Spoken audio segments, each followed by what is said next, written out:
Hello, fellow comic book lovers, collectors, and aficionados. Vin Crew here with part 2 of my weekly bitch, my back issue comic haul.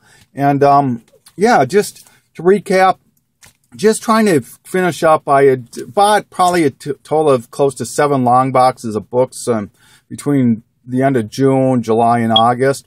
And I just wanted to kind of not bore you with all of them, but just to kind of show you some of the highlights that I picked up and books I thought were interesting or cool or whatever the case is. So I'm going to go ahead and keep working on that. I'm going to get through it on these two here. So picked up another copy of Fatale #1. Now there's 2 versions of that. There's the Beast and the Beauty, I believe it is. I think it's Beast and Beauty, something like that. This is obviously the Beast version, and that's my second copy of that one. If anyone's interested in looking at a trade, hit me up. This is Radioactive Man. It's another ash can from the Hero magazine. Once again, I love this kind of inserts, giveaway stuff. Can't get enough of it. Planetoid #1. I actually bought the whole series of this. And the reason I'm showing this is that Morgan Freeman, I think it was, purchased the rights to turn this into a movie or a television show. So we'll see if anything happens with that. Jumped on the old Outcast bandwagon. There's #1. Just love this cover here. Batman Family #9. It's in really rough shape, but what the heck. I just love the cover, and I bought it for nothing virtually. This is another one of those MPIs or the Shanlons that I mentioned. And you can see that they're very different in sizes. And like I said, there was a Captain America, a Spider-Man, and a Batman that they did on this. And there's actually regular size comics that go with these. They actually made them in the standard size too. So just kind of cool, kind of something different. This one I just thought was kind of different. This is some early work by Gail Simone. This is Time Warp by Vertigo. So thought that was kind of cool. Picked up some Flash. Here's 245.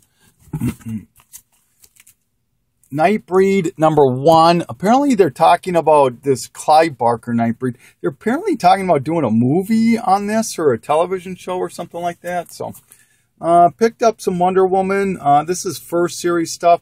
This is issue number 231. It's the first Asira and her Nocti, whoever the hell they are, but it's a cool cover with the Justice Society.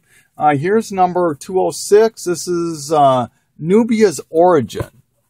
Wonder Woman 206.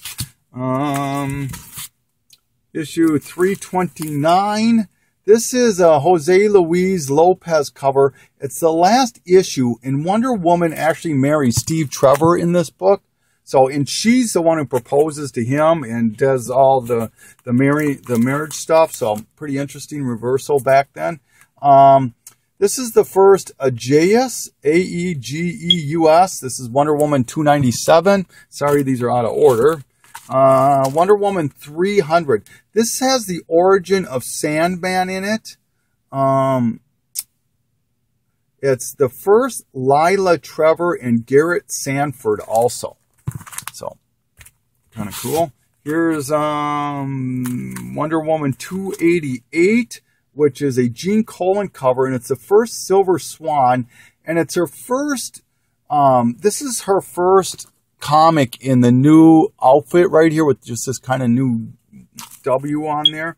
In fact, here's an older version of it. This is 229. This is another Jose Luis Garcia Lopez cover. And this is the first General Blankenship. And you can see the difference in the costumes there. So, all right. Here's series 2. This is issue number 54. And this is the first full Dr. Psycho is in this book right here. And here's another Brian Boland cover. I know Bill, BMPRT, will love that. This one is another one of those giveaways. This is the Honda giveaway for Supergirl from 1986. This is the second one. There were 2 of them, and I do have both of them now, so I thought that was kind of cool. This is a Gene Colan cover, and it's also the first Cosmic Cube. It's Tales of Suspense #79. It's also them, which becomes AIM, and it's the first time that Red Skull is not in a World War II setting in this book. So kind of a few things there. Picked up the Kevin Keller 15, the Phil Jimenez variant, cover swipe of Uncanny X-Men 141. Picked up a few ash cans, that I think are always kind of cool and different. These are all from 1994, 1995. This is Captain America, Fantastic Four, and the Incredible Hulk. With the oh boy, what is it? It's 420, I think that kind of looks like. I think it's 420. It's where they get married there. This is the first appearance of Ogun, which is kind of a minor character, but here's which is in issue number 2, but issue number 1 and 2 of the Kitty Pryde Wolverine miniseries. Not worth anything, but I think they need to be in everyone's collection, in just my opinion. This is my second copy of this, Green Arrow 137. It's the last of the issue for before he reboots. Always on the lookout for Batmans. This is 236 from 1971, and it has a Neil Adams cover. Beautiful, beautiful cover there. Some Lobos. This one is Blazing Chain of Love. I thought that was really kind of cool looking. The Lobo Convention Special, where they, if you see Lobos on Action Comics, the is that 137, I think. First Captain America, Marvel, just kind of cool there. Some detectives. Here's 318 with the old Catwoman in there. This is a blockbuster, and he's going to become pretty popular, I think, with the Suicide Squad. There's issue number 349. This one I've seen in a few people's videos. This is 353 with the Weather Wizard. I have to admit, I really enjoy that cover too. This is issue 372 and 382. So just love these old detectives and Batmans. I'm definitely working on that, getting closer and closer to my goal. All right, and my goal is getting close now. I'm almost done. All right, these are kind of cool. These are called comic book readers, and they came out in the when did they come out? In the late 70s and went until, I don't know, the middle 80s. Came out in the late 70s until the mid 70s, late 80s. And they were kind of the precursor to the Previews magazine and whatnot. And they did interviews and showed you what was going on. But what was cool is they used art from different artists and for covers that you really didn't see too much of. And this is issue 206 from 1982. Now, what makes this cool is that, I'll show it in just a second, is a few things. One, it's a Mike Mignola back cover on this, a Batman. But what's cool about Comic Book Reader as a whole, I know there's a lot of Mike Mignola fans out there. You should look for Comic Book Reader 183, because that's his first work, period. And it's a Red Sonja that he did. So any Red Sonja or Mike Mignola fans out there.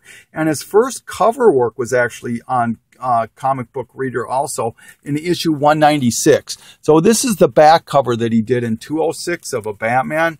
Isn't that awesome? This is issue 168 from 1979. This is a Dave Cockrum back cover. And the first person I thought of was Tony. Why not Art? I don't know if you can see that right there, Tony, but that's Shang-Chi right there fighting a Kung Fu Godzilla. Godzilla, master of Kung Fu. Is that not cool as hell or what? Here is...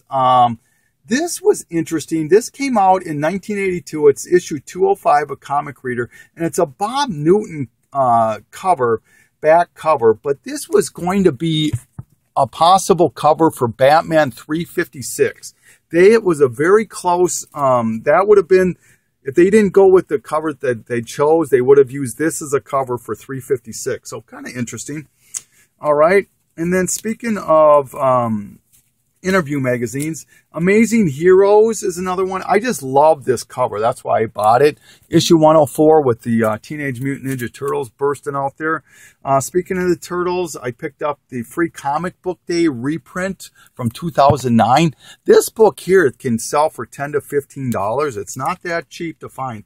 And then I found some older Teenage Mutant Ninja Turtles. Here's number 7, which is the very first Teenage Mutant Ninja Turtle color story in their book. I believe Grimjack, oh my God, is it 6, I think, is their first color period.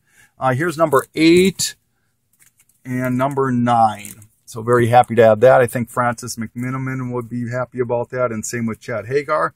Archer and Armstrong, 0. If they ever do the movie, this is the book you want to look for. I did jump on the bandwagon and picked up all the lenticulars or live motion or whatever you want to call. But there's the Suicide Squad, Detective, Green Arrow.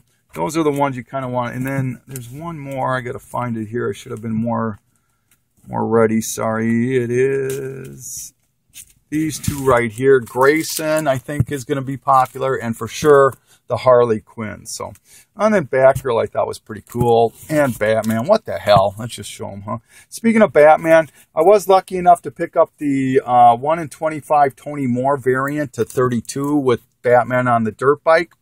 Very popular. Picked up year 1 Batman Ra's al Ghul, Raz, however you want to pronounce it. Thought that was really cool. This is Witchblade 18 Mark Silvestri gold cover variant.